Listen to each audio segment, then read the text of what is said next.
everyone, and welcome to this brand new podcast, What's Up with the World. In this program, we will be talking about, basically what's going on around the world. We will conduct interviews and analyze what are the points of view of people all around the world about topics that concern everyone nowadays. So, let's start! This podcast was sponsored by the students group of anime and gaming, Yata. Stay tuned for more information later on about the next trip to the Mole Comic Con and other events planned for next semester. Good morning, good afternoon, good night, whatever it is, wherever you are, or whenever you are hearing us.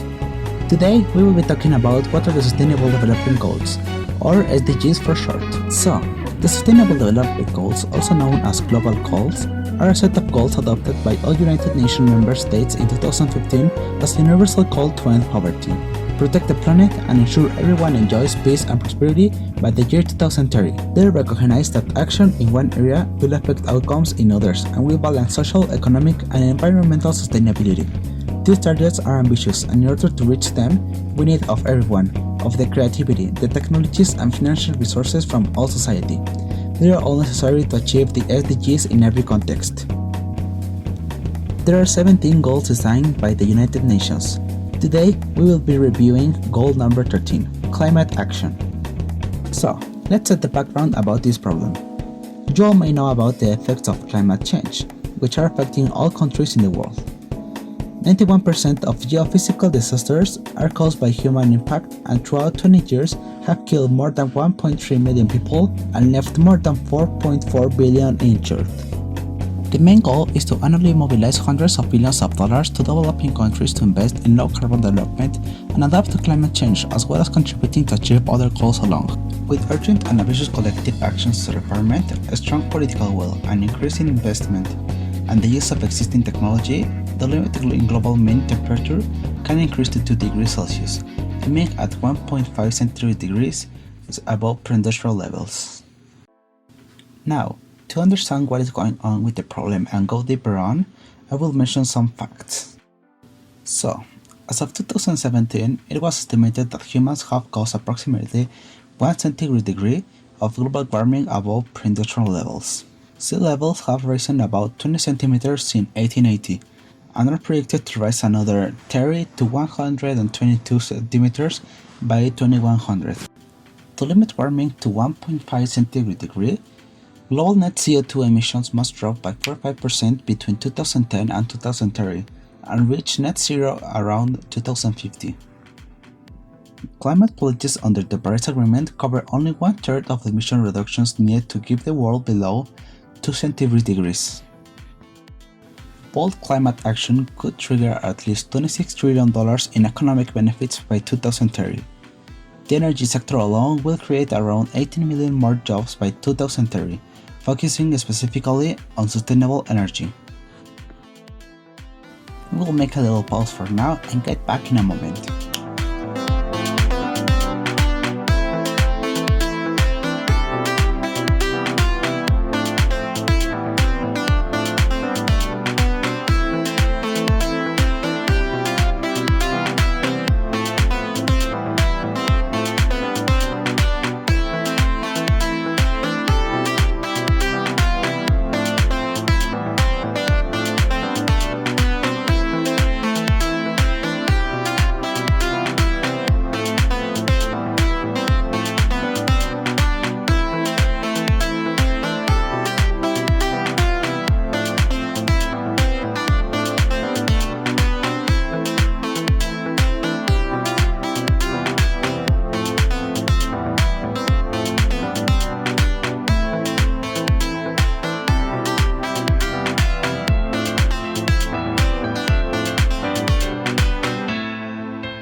So, pretty good music, huh?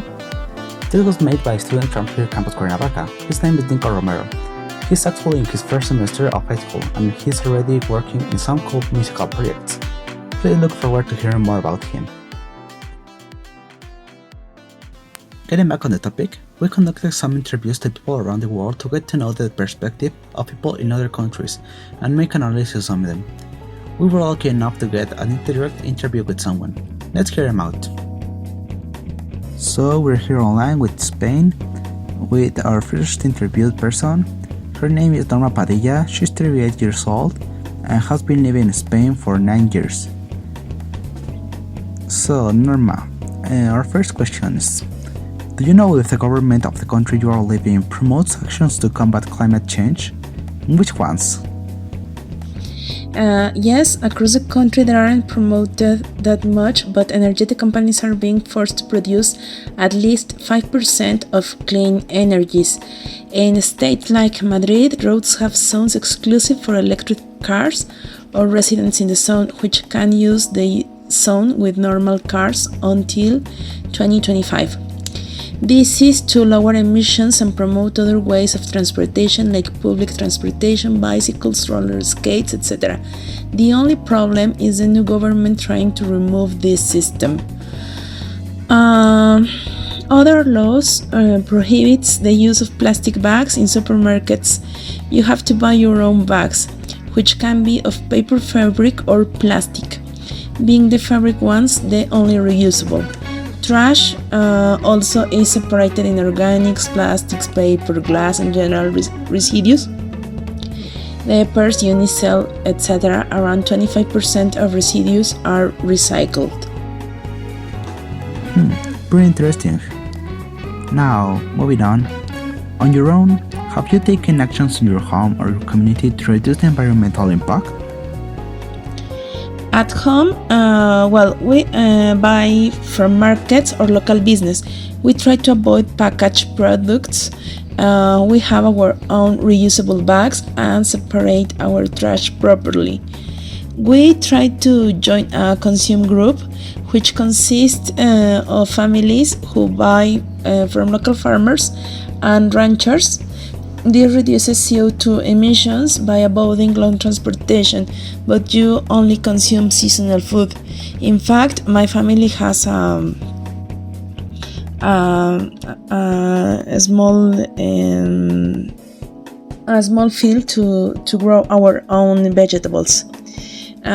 We also rarely buy new clothes. We have plenty for ourselves, and other families with bigger kids give us clothes they don't use anymore, and where our kids grow, we give their old clothes to other families.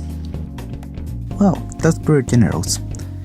And our last question, do you know about actions that are being taken in other countries and if they can be implemented in the one that you are living? Well, other countries separates completely their trash and even gives you money for placing it where it belongs, and in Northern Europe there are countries committed to use more than 50% of clean energies and support renewable energy companies. There are also cities who have completely closed their downtowns for cars to improve health for those who live near there. Well, that was the last one. Well, thank you so much, Norma, for taking your time to answer this question for us. Let's get back over there. So yeah, that's from Spain. They should have taken some pretty good actions, but as the interviewed woman said, there's still more we can do, even in developed countries like Spain.